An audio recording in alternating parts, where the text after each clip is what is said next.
Trump's mask is off, the king of fake promises. A Dantesque descent into the inferno of deception and narcissism.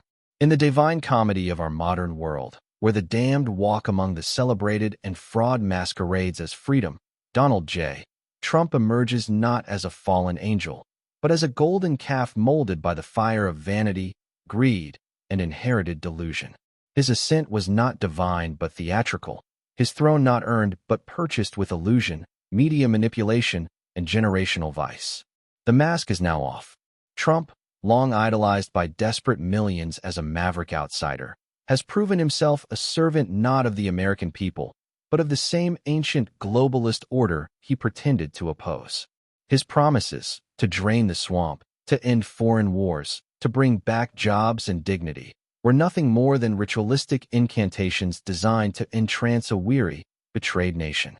A nation that projected hope onto a hollow idol, whose only real talent lies in selling dreams while cutting deals with demons.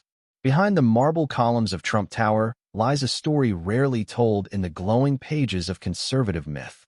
The Trump family fortune did not begin with brilliance, but with brothels.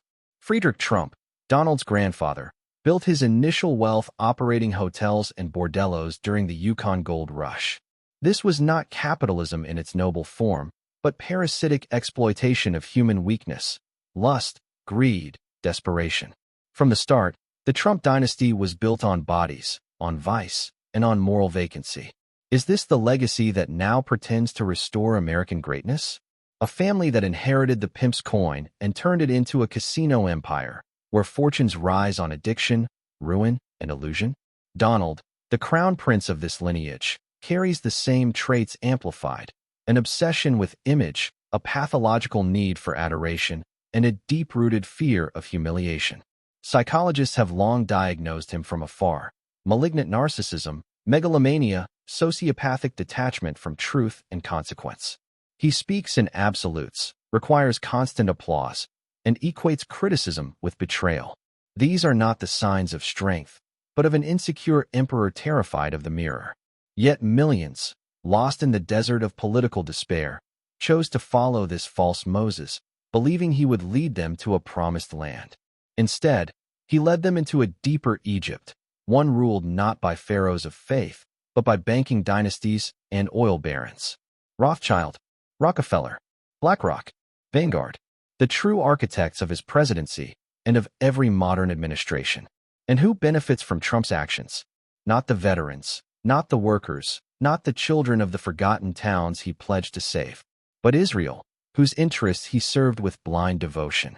Jerusalem, the Golan Heights, arms deals, and intelligence sharing. Trump moved with the precision of a Zionist agent, not a sovereign leader. Meanwhile, Wall Street, the military-industrial complex, and Big Pharma fattened on his deregulations and policies while the public clung to slogans like lifeboats. In this tragic opera, Trump is both villain and victim, a man trapped by the very illusions he helped create. He is Faust and Mephistopheles, making deals with dark powers he cannot control.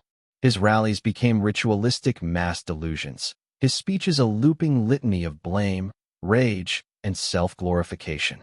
Like the shades of Dante's Inferno, he wanders endlessly in a circle of his own making, surrounded by sycophants, yet eternally alone.